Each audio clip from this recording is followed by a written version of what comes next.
வணக்கம் நண்பர்களே. வாங்க இன்னைக்கு கறவை மாடு வாங்க கடன் வழங்கும் திட்டம் இதை பத்தி பார்க்கலாம். இந்த ஸ்கீம் மூலியமா நீங்க கறவை மாடு வாங்க 1,20,000 கடன் தராங்க. அதுவும் மிக குறைந்த வட்டியில.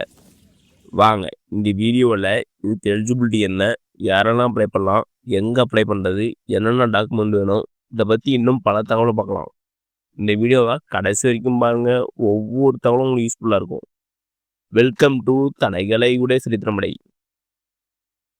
இந்த ஸ்கீம் பற்றி தமிழ்நாடு அரசு ஒரு செய்தி எழுதிக்கிறாங்க.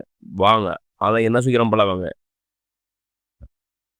இந்த ஸ்கீமை தமிழ்நாடு அரசு யார் மூலமா செயல்படுத்துறாங்கன்னா, பிற்படுத்தப்பட்டோர், மிக பிற்படுத்தப்பட்டோர் மற்றும் சிறுபான்மையினர் நலத்துறை கீழ் உள்ள தமிழ்நாடு பிற்படுத்தப்பட்டோர் பொருளாதார மேம்பாட்டு கழக லிமிடெட் மூலமாக தான் இந்த ஸ்கீம் செயல்படுத்துறாங்க. இந்த ஸ்கீம் மூலமாக கறவை மாடுவங்க 1,20,000 கடன் தராங்க. அடுத்து என்ன சொல்றோம்னா, கூட்டுறவு பால் உற்பத்தியாளர் இணையம் ஆவின் அல்லது மாவட்ட கூட்டுறவு பால் உற்பத்தியாளர் ஒன்றியம் மூலம் இந்த கடன் வழங்க செய்யறாங்க. அது மூலியமா தமிழ்நாடு கூட்டுறவு பால் உற்பத்தியாளர் இணையம் ஆவின் அல்லது மாவட்ட கூட்டுறவு பால் உற்பத்தியாளர்கள் ஒன்றியம் மூலம் இந்த கடன் வழங்க முடிகிறது. அடுத்த சொல்றாங்கன்னா, பால் உற்பத்தியாளர் கூட்டுறவு சங்கத்தின் உறுப்பினர்களில் பயனாளிகளை தேர்ந்தெடுத்து பால் பண்ணை தொடங்குவதற்கு குறைந்தபட்சமாக ஒரு பயனாளிக்கு 2 கறவை மாடுகள், எருமை மாடு உட்பட ரூ. 1,20,000 கறவை மாடு ஒன்றுக்கு 60,000 வழங்க சொல்றாங்க. டோட்டலாக 1,20,000 கடன் வேணுங்க. அதில் நீங்கள் 2 கறவை மாடு வாங்கிக்கலாம். அது எருமை மாடு கொடுக்கலாம். டோட்டலாக 2 மாடு வாங்க, ஒரு மாட்டுக்கு தலா 60,000 வாங்குறாங்க. இது நீங்கள் திரும்ப 3 ஆண்டுக்குள்ள திரும்ப செலுத்திடும். உங்களுக்கு வட்டி எவ்வளோ இருக்குன்னா 7%, அவருடைய பயனாளி பங்குக்கு 5%.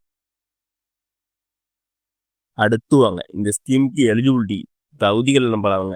இந்த ஸ்கீமுக்கு பிற்படுத்தப்பட்டோர், மிக பிற்படுத்தப்பட்டோர் மற்றும் சிறுபான்மையினர் அனைவரும் எலிஜிபிள் தான்.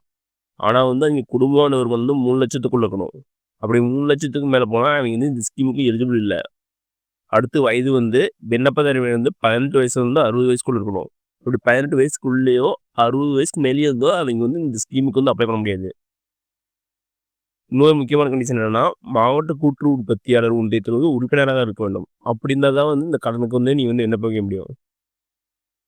அடுத்தது அது மட்டும் இல்லாமல் குடும்பத்தில் ஒருவருக்கு மட்டும்தான் இந்த கடன் வழங்குவாங்க. 2-3 பேர் அப்ளை பண்ணியிருந்தா அதெல்லாம் ஒருத்தருக்கு மட்டும்தான் அந்த கடன் வழங்குவாங்க. அடுத்து வாங்க இதுக்கு எப்படி அப்ளை பண்ணுவாங்க. இதுக்கு மாவட்ட கூட்டுறவு பால் உற்பத்தியாளர் இணையம் ஆவின் அல்லது மாவட்ட கூட்டுறவு பால் உற்பத்தியாளர் ஒன்றியம் மூலம் இது விண்ணப்பிக்கலாம். அது மட்டும் இல்லாமல் இந்த ஸ்கீமில் ஏதாவது டவுட்னா அவங்க கேட்டால் சொல்லுவாங்க. எங்கன்னா மாவட்ட கூட்டுறவு உற்பத்தியாளர் ஒன்றியம் போய் கேட்டாவே இந்த ஸ்கீமில் ஏதாவது டவுட்னா அவங்க A to Z எல்லாமே சொல்லுவாங்க. அடுத்து வாங்க இந்த ஸ்கீமுக்கு என்னென்ன டாக்குமெண்ட் வாங்க. சாதி சான்றிதழ், வருமான சான்றிதழ், பிறப்பிடச் சான்றிதழ் மற்றும் வங்கிகள் கோரும் ஒரு சில ஆவணங்கள், இதெல்லாம் இந்த ஸ்கீமுக்கு வேணும். ஓகே நம்பர்களே, இந்த வீடியோ உங்களுக்கு பிடிச்சிருந்தா லைக் அண்ட் சப்ஸ்கிரைப் பண்ணுங்கள். முடிஞ்சால் மற்றவங்க ஷேர் பண்ணுங்கள். நான் போடுற வீடியோ நோட்டிஃபிகேஷன் முன்னே வேணும்னா பெல் ஐக்கனை கிளிக் பண்ணுங்கள். அது மட்டும் இல்லாமல் தமிழ்நாடு கவர்மெண்ட் மற்றும் ஜென்ரல் கவர்மெண்ட் வேறு எந்த ஸ்கீம் பற்றி தெரிஞ்சுக்கனாலும் கமெண்ட் பாக்ஸ் கமெண்ட் பண்ணுங்கள். அப்போ வீடியோ ஸ்கீம் டீட்டெயிலாக போடுறேன். நன்றி, வணக்கம்.